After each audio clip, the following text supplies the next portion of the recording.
Two high-profile members of ISIS-K were killed and one was wounded after the US deployed a drone strike in retaliation for the terror attack on Kabul's airport. The drone strike was carried out in Jalalabad using an MQ-9 Reaper drone with the capacity to carry laser-guided munitions and precision Hellfire missiles, which was launched at the push of a button 7,350 miles away. While US military officials claim the strike did not result in any civilian casualties, witness accounts tell a different story. Some residents of the city say the explosions also hit innocent citizens. Women and children are among the victims, said Malik Adib, a local resident who was tapped by the Taliban to investigate the strikes. Another resident who preferred to remain anonymous in fear of US retaliation told NBC News they heard a heavy explosion in the middle of the night. They continued that they first thought someone had fired rocket on our house, but we then noticed drones hovering over the area. The use of drones in warfare was drastically increased throughout the occupation of Afghanistan, leading many to call for accountability for civilian casualties. The Predator drone first arrived on the military scene in Afghanistan, and later went on to revolutionize modern warfare. Unarmed Predator drones were first deployed to Afghanistan in September of 2000 to scout out potential targets, and after 10 successful flights, a drone eventually caught sight of Osama bin Laden on September 25. But the deployment of armed Predator drones got off to a rocky start after the first planned strike on October 7, 2001 completely missed its intended target of Taliban Supreme Commander Mullah Omar, allowing him to flee. Just 5 days later, CIA agents on the ground were almost accidentally bombed when analysts mistook them for Al-Qaeda, former CIA officer Gary Schroen writes in his memoirs. A successful strike was finally carried out several weeks later, killing Al-Qaeda chief Mohammed Atef and pulling the US armed drone program from the brink of abandonment. The use of drone strikes would be embraced wholeheartedly, as the number of Predator drones grew from an original fleet of 16 to 360 by 2018, when the model was replaced by the new and improved Predator II or MQ-9 Reaper. But despite the rapid increase in the use of drones, a set of standards and procedures were not laid out by the White House until 2013. Since then, Afghanistan has become the most drone-bombed country in the world, peaking in 2019 with an astonishing 7,423 bombs dropped in total on the country that year, or 20 bombs a day, according to US military data. In November of the same year, a Reaper drone deployed to a village in the mountainous region of Paktia killed 7 innocent people including 3 children and 1 child, according to accounts from locals. Nobody wants to listen to us. I doubt that the murderers will face justice one day.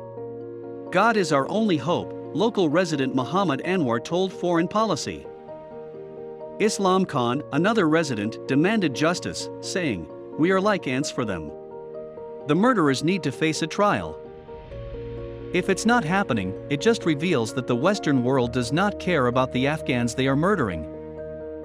In 2015, The Intercept published a leak of internal documents provided by an anonymous source from within the US drone program. The documents revealed that the military labels unknown people it kills as enemies killed in action, but when a drone misses and hits an unintended target, they are given the same label.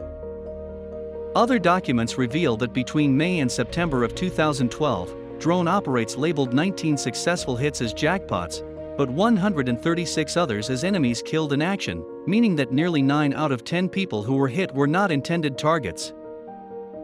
Despite increasing calls for investigation, a recent analysis found that between 2002 and 2015 the US military conducted 228 investigations into civilian casualty incidents, but not a single one included a visit to the areas in which the civilian deaths allegedly occurred.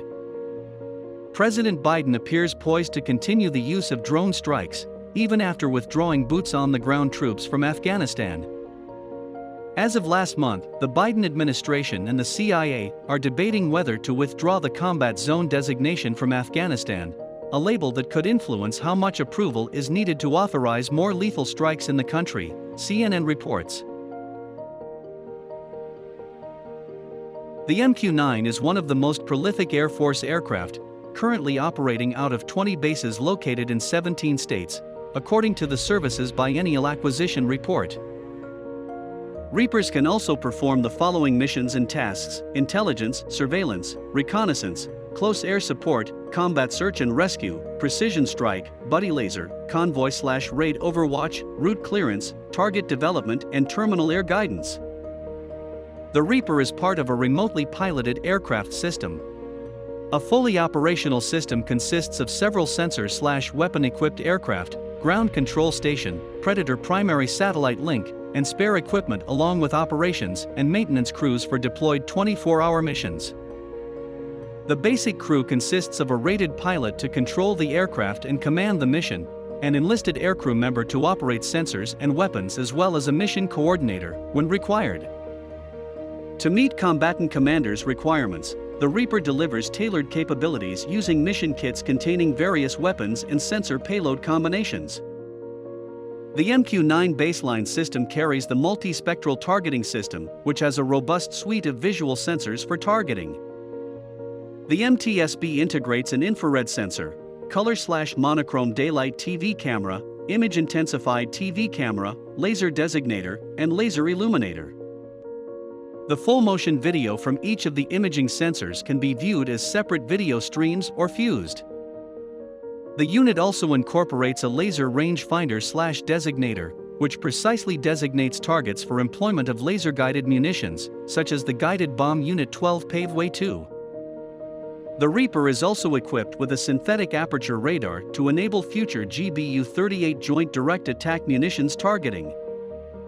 The MQ-9 can also employ 4 laser-guided missiles, air-to-ground missile 114 Hellfire, which possess highly accurate, low collateral damage, anti-armor, and anti-personnel engagement capabilities.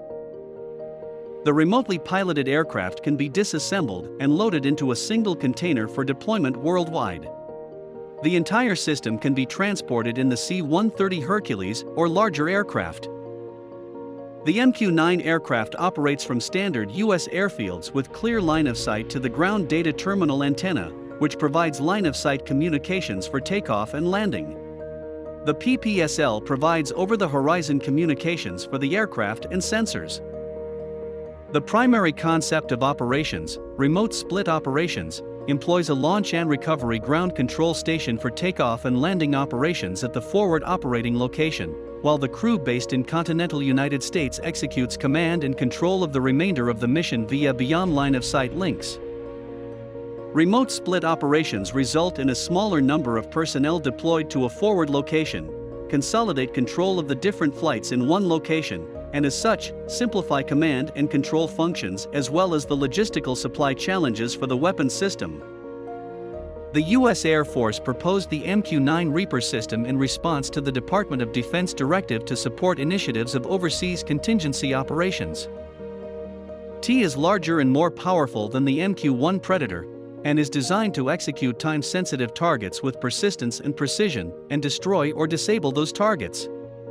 The M is the DoD designation for multi-role, and Q means remotely piloted aircraft system. The 9 indicates it is the 9th in the series of remotely piloted aircraft systems.